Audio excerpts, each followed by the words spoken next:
Gridiron Central is sponsored by Georgia Northwestern Technical College, Riverside Automotive Group. Welcome to the Gridiron Central Preview Show. We're heading into Week 6 of the 2012 high school football season. This week is a bit lean as far as games to go, so we'll talk about the games we have, and then we'll talk about a few other issues. Alongside me, as usual, Matt Davis, my partner in crime from 95.7 The Ridge. As always, a great voice to listen to on the radio for high school football, and of course, our Wednesday preview show. Hey man, we missed the fist bump. Oh, you're right. I'm sorry. Yeah, we've done that every yeah, day. exactly. Just leave it to me. I guess in Week 6, I am not in top season form quite yet. We'll go ahead and start off with our games. And we start off going up to North Murray, Adairsville. The Tigers, coming off a big last-minute win over Ringgold last week, travel to play North Murray. 67% of our UPick'em users believe the Tigers will win this game. Matt, I believe you're going to do this game on the radio. What do you think about it? Yeah, I mean, we're headed up to North Murray. This will be our first time covering a game up there, so I'm really excited about it. I mean, North Murray is a young program, and last year, you know, they really struggled. They were 0-2 last year, and now under new head coach David Gann, I'm not sure how you say his name. The Mountaineers have started 4-1 this season, and I think that they've proven that they are a much improved team, even though they haven't played any really tough competition along the way. Adairsville, despite the fact that they've lost a lot of players from last year's team that we've mentioned several times this year, I think they've proven that they are still a good team despite the fact that they have a lot of young players. They still have a lot of talent, and they played some good football. They're 3-2. They played tough competitions. Their 2 losses were Cass and LFO. Very close games. Yeah. Cass has really proven themselves this year. LFO is a pretty good team. They're a threat in any game. I give Adairsville the edge in this one, despite the fact that North Murray has a better record. I just think that Adairsville has a little bit more experience as a program. Definitely. They have an explosive offense. They've got a good quarterback, Marcus Childress, who is a dual threat. He can run, he can throw. He's got some weapons on offense. I just think they are the better team in this matchup. But I do think this is going to be a really good game. When I look at North Murray, they did face Cartersville, and at this point, I'd say losing to the Purple Hurricanes 22-40, that's a pretty respectable loss there for a young team. So I'm going to go with Adairsville in this one, but I do think it has the potential to be a really great game. Well, I think this is one of those scary games for Adairsville in this case, is because North Murray is one of those teams with nothing to lose. Again, they have a very good record early on in the season. When you look at Adairsville, their losses come to Cass and to LFO, both teams who are 4-1 right now in the season. So those aren't bad losses. They did beat Pepperell last week. They barely beat Ringgold. The last-second field goal is the difference in that football game. That being said, this is a game that if Adairsville really wants to climb back into that region race, they need to win it. You know, next week they have an off week, then they'll play Sonoraville, and the week after that, Cartersville. If they can beat North Murray and Sonoraville, it sets them up in good shape to see how they can do against Cartersville here in a couple of weeks. So I'm also going to go with the Tigers. It would not surprise me at all if it's a close game. Adairsville's played a few of those already. Wouldn't surprise me if it's a last-minute field goal to win it. I'm going to say the Tigers win. In a game that I'm not so sure anybody thinks is going to be that close, Cedartown travels to play River Ridge. The Bulldogs, 97% of our UPick'em users believe Cedartown will get the win. Of course, when you mention Cedartown, you have to mention Nick Chubb, who has over, I don't know if he's 1,300 or 1,400 yards rushing so far on the season. I believe he's averaging 9.1 yards per carry, has, I think, almost 20 touchdowns. Nick Chubb is Mr. Everything for Cedartown. I'm not so sure River Ridge is going to be able to handle that, but like I've said all season long, Cedartown, the defense has to get better, and you've got to get away from the one-dimensionality of just running Nick Chubb. You have to develop more on offense than Nick Chubb, or down the road it's going to come back to bite you in the rear. Matt, I'm picking Cedartown. Who do you pick? Oh, yeah, I think this one's pretty clear-cut. I mean, Nick Chubb, you talked about the one-dimension aspect about Cedartown. He had most of the work for Cedartown last week against Southeast Whitfield. I mean, he had 36 carries, 366 yards, 7 touchdowns. Yeah. And I read an article in the paper, as a matter of fact, that Coach Hendricks was really disappointed in the way that Cedartown let Southeast Whitfield stay in that game. Yes, I think most people thought that Cedartown should have dominated that team. I think for that reason, you're going to see a fired up and disciplined Cedartown Bulldogs team in this game, because really they should have River Ridge's number. I think this is their game to win, and I really think the fact that things didn't go as planned in the game last week is really going to have the coach on their tails this week and really getting them pumped up for this game. And I think that will happen. River Ridge has really struggled the first half of the season. They're 1-4. The only victory was over Lafayette, which that's nothing to write home about. They're not a very good football team, so I really think that Cedartown should dominate this particular matchup. Definitely so, and I always like to look ahead in these situations. I'm sorry, I'm having to use my cheat sheet a little bit today. I haven't memorized everyone's schedule quite yet. Cedartown plays at home against Pickens next week. The week after they have open, and then come October 26th, they host Cass. And at the beginning of the season, that game looked like a cakewalk considering Cass was 0-10 last year. But guess what? Cass is 4-1, and they laid a smackdown on Dalton last week, 35-7. I'm going to be real honest with you. That is a very scary game. It's a good thing Cedartown's going to have an off week to prepare for Cass because they're going to need it. That game could decide who the sub-region champion is going to be and could go a long way to determining who's going to get home field advantage, at least in the first round of the playoffs. Again, I think Cedartown wins this week, probably next week, but they've got to get all their ducks in a row if they actually want to go after that region title.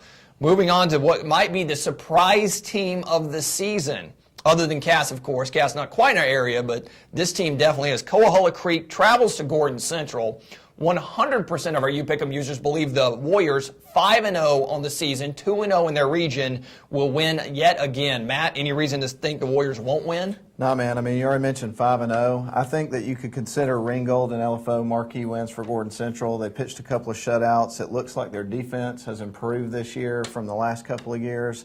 You know, this is really one of the teams to beat. I mean, they are a good football team and so explosive on offense. These guys can score a ton of points and pick up major yards. So I think Gordon Central should dominate in this game. Coahulla Creek, new program, going through some growing pains, getting the program up and running. They've managed a couple of wins. They beat Murray County and Sonoraville, but you got to remember, Murray County has not won a game in ages, and Sonoraville, they won one game this year, and that was against Model, and quite frankly, Model beat themselves in that game from everything that I've heard about that game. You're right. So Sonoraville is not a very good football team. So I think Gordon Central is hands down going to win this game, and quite honestly, we may be looking at a running clock in the second half. This could get ugly, folks. Yeah, without a doubt. And when you look at this game, the only thing I say about this game is don't be looking ahead, Gordon Central. I mean, next week is an open week, but the week after that, they have to travel to Cartersville for what not right now looks like, in all honesty, the region championship game. If Gordon Central wins against Coahulla Creek, and if they happen to beat Cartersville, it's going to be almost impossible for anybody else to take the region title away from them. So,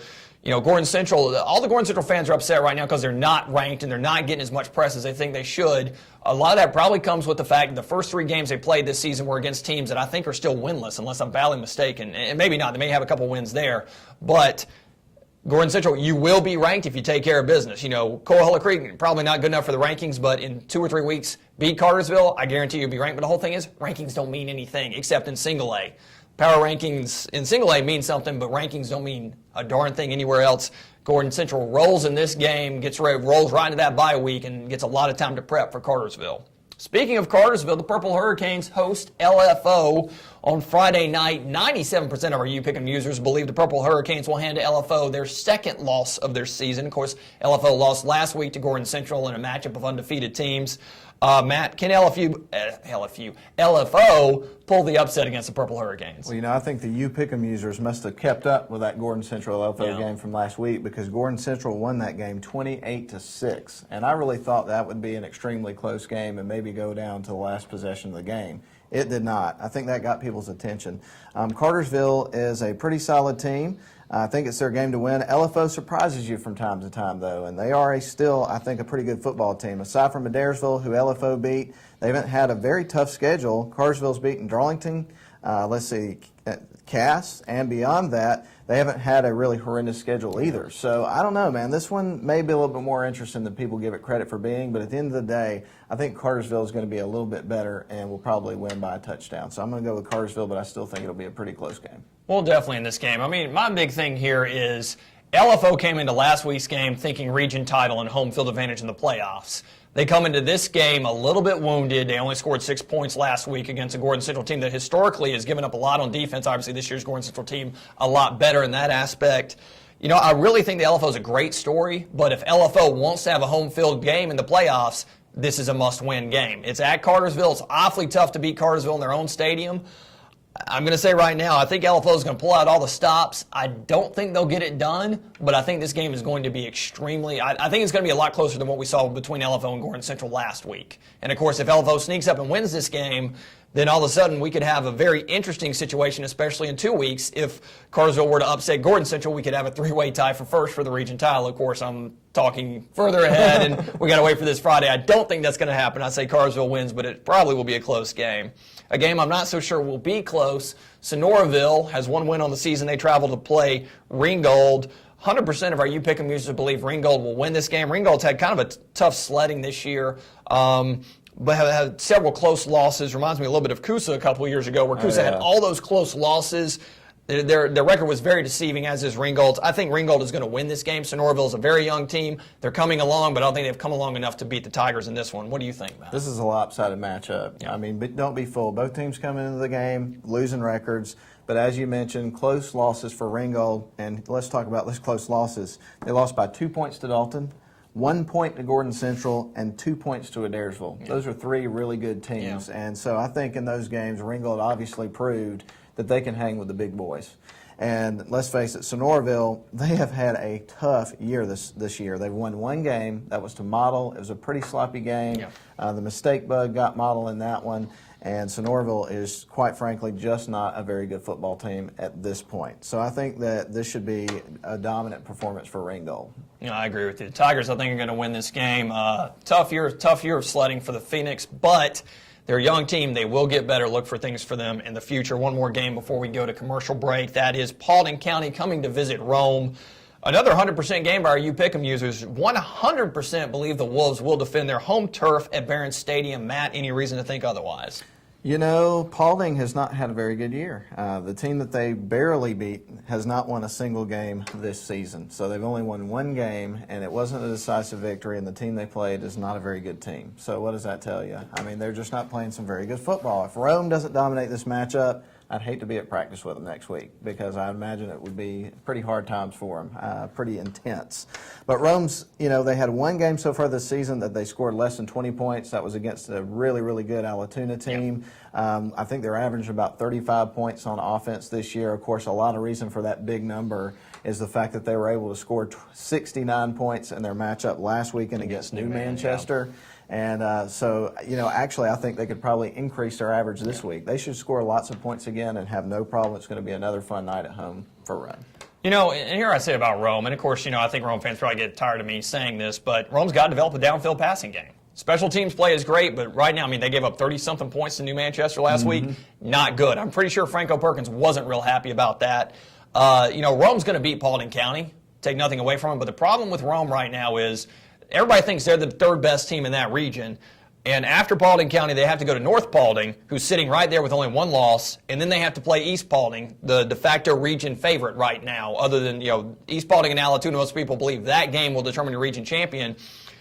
Rome needs to develop the downfield passing game. They need to develop a defense, because come next week when they have to go to North Paulding, that is a game they will lose if they put together the defensive effort they had against New Manchester last week. Rome's got to get everything in a row. I fully believe Franco Perkins is going to do that.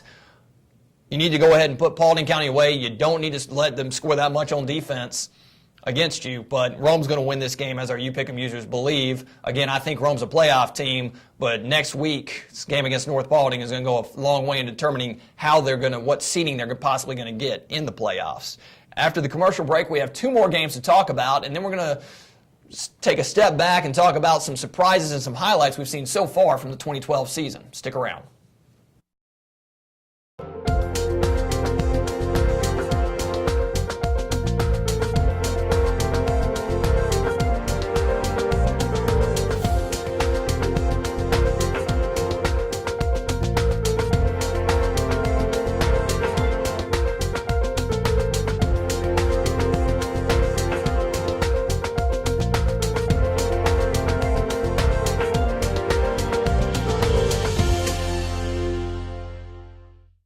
Begin your future at Georgia Northwestern Technical College. We offer degrees, diplomas, and certificates in over 200 programs of study. Choose a career in business, health, industrial, or public service. With the flexibility of day, evening, and online classes at any of our 5 campus locations, getting your education at GNTC has never been more convenient. There are many financial aid options available, including student loans. Apply now. Georgia Northwestern Technical College. Your college, your town, your future. Welcome back to the show. Before the break, we told you we had a couple of more good games to talk about. But before we do that, I'd like to thank our sponsors, Georgia Northwestern Technical College and Riverside Automotive Group, sponsors who've been with us almost since the beginning, 6 years of our Emmy-nominated high school football show. Thanks for all of your support. Back to the games. Unity Christian School traveling to play Dominion. 94% of our UPick'em users believe that the Lions will win this game. Matt, what do you think?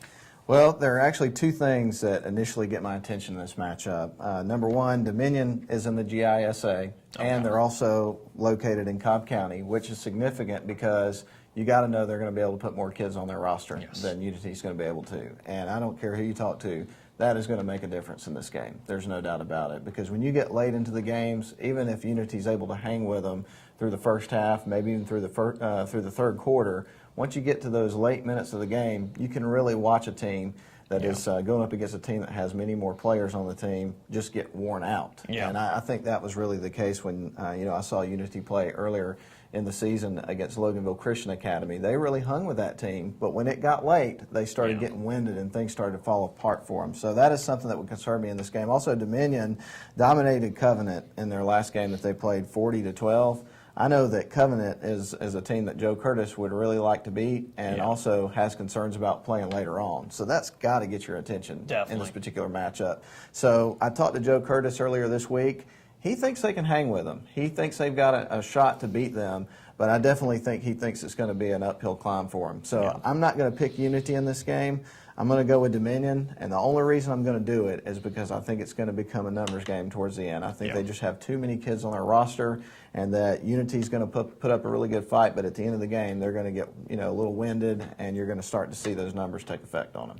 Definitely so. And I covered Unity 2 weeks ago against Community Christian, and in that game, basically what I saw is Unity is a young team. They have a lot of potential. They have a couple players whose motors are running the whole game. You're right. They're not going to have as many kids as Dominion has. The other thing about Unity that I saw lacking, of course, I covered Unity 3 or 4 times last year on their way to the ICSGA State Championship. The thing I don't see on this team is the killer instinct. They do not have that. They could have put Community Christian away 4 different times in the ball game, and they kept letting them come back and come back and come back. Yes, they won. The defense held up strong in the end, but Community Christian had at least 2, if not 3 chances. Chances. I don't know what chances this is, awesome. But 2 or 3 chances inside Unity's 30 in the last 7 minutes of the game. Of course, Unity's defense held. Unity's a good team. I don't think they're good enough to go to Dominion and get the win.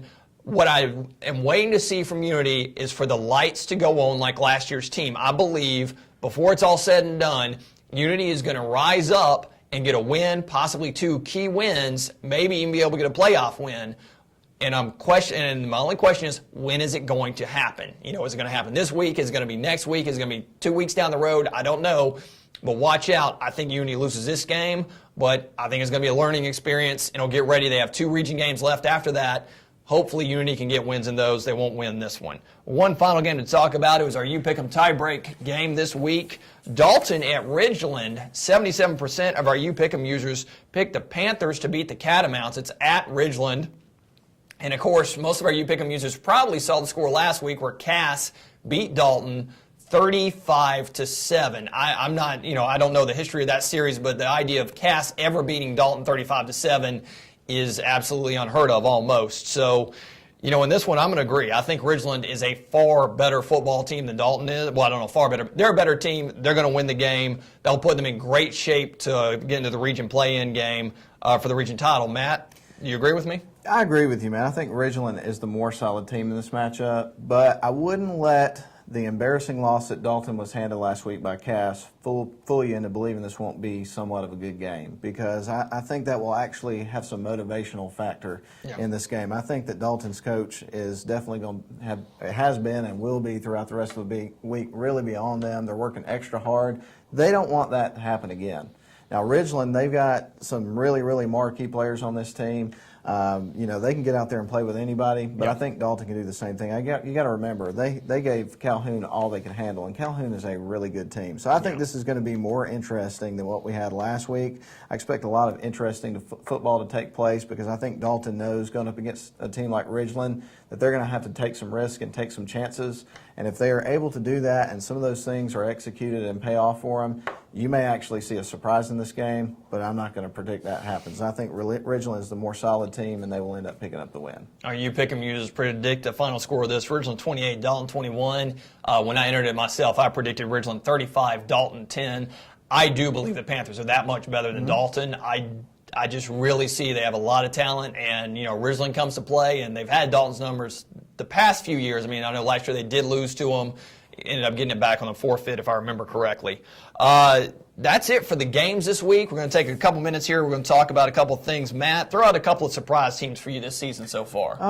The first one I'll mention is one that we're covering for the first time coming up this weekend, North Murray. They're 4-1. They're midway through the season. To have a record like that after what they did last year by losing every single game, I think you have to mention them in the conversation. I think that is phenomenal for a team to have that big of a turnaround in that short period of time. Another team, Cass, off to a great start. They've been a surprise for me. I don't think anybody really knew what to think of them at the beginning of the season. And then, of course, last week they embarrassed Dalton and dominate them. They've got a good football team. Even though everybody knew it was coming, the state of 7AA football is still a surprise to me and somewhat can be shocking.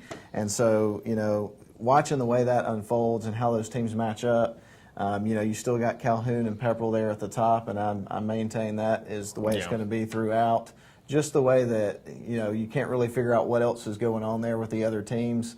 That's somewhat of a surprise to me, but I guess those are my main ones so far. Definitely so. I mean, the first surprise for me is Gordon Central, 5-0 for the first time in school history. I'm saying they're going to be 6-0 when they head into Cartersville 2 weeks from now. And that game is going to be, in my opinion, the region championship game in that region. I think the idea that Gordon Central would be 5-0 is a phenomenal job by Coach Chad Fisher. The Warriors are a very good football team and a team that, if they could win the region title and get a couple of home playoff games, that would be phenomenal for them in that program. Another big surprise for me is Model. Model's kind of been Midland or low end of Region 7AA the past couple of years. They're now 2-0 in the region. Granted, they haven't played the toughest opponents, but in all honesty, Model is only 2 region wins away from earning a playoff spot, and Model hasn't been in the playoffs in a long, long time. Over the last half of the season, they'll be an interesting team to watch. Other surprises for me, I'm trying to think, is there anybody? Tryon. I think now, of course, we don't know exactly how good Tryon is. They lost to Darlington pretty big, but I think Tryon has really turned around, and we're going to see a lot more from them the last half of the season as well. And now, of course, we talked about surprises. Name a couple teams that you're going to watch over the second half of the season that can make some noise. Without a doubt, the first one I want to mention is going to be Darlington. Okay. I think that they really made a statement playing against Tryon. They had an extremely tough schedule to begin the year. I think it's paying dividends. I think that they really made a statement. Brad Butler had a really great game against Tryon the other day. I was actually out at Darlington yesterday, and because we have a player game award that we give to them. And the excitement and the energy level that they have after that game against Tryon, I think is going to carry them through the rest of the season. I think they are confident, they're energetic, they have a great coaching staff. I think everybody should expect big things from Darlington. Also, Pepperell here as they go through the rest of their region schedule.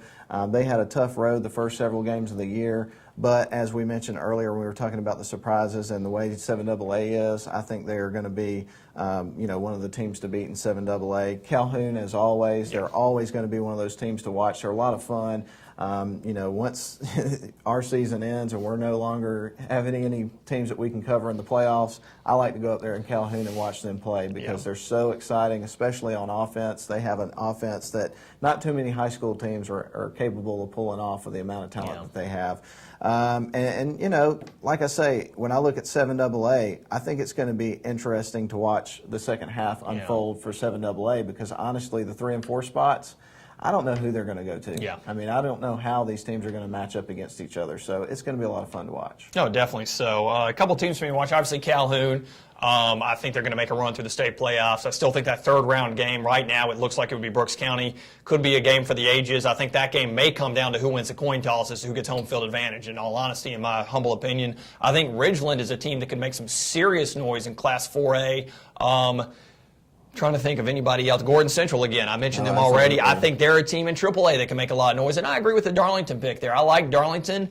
I do think having it only the private school division and the power rankings, so much depends on that power ranking and how that first round seeding works. You know, if Darlington ends up with a good seed and a good road, they could make a run through the playoffs. Obviously, I think Calhoun has a great chance to get back to the Dome if they can win that third round game. Other teams, I think Pepperell could get in with the number 2 seed into the AA playoffs and could make some noise as well.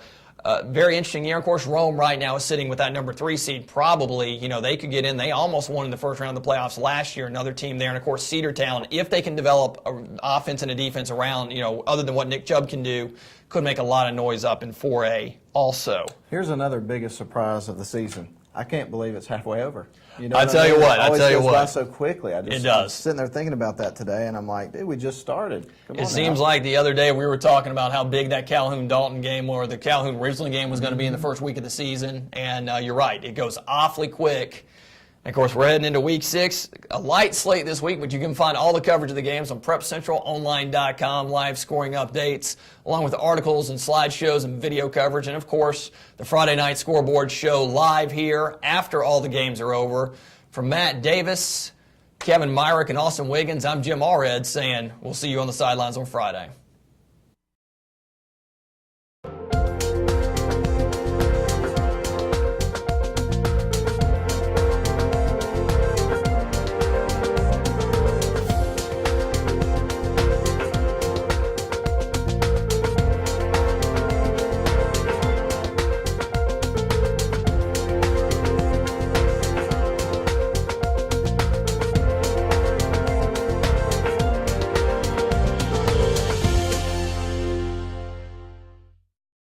Begin your future at Georgia Northwestern Technical College. We offer degrees, diplomas, and certificates in over 200 programs of study. Choose a career in business, health, industrial, or public service. With the flexibility of day, evening, and online classes at any of our 5 campus locations, getting your education at GNTC has never been more convenient. There are many financial aid options available, including student loans. Apply now. Georgia Northwestern Technical College.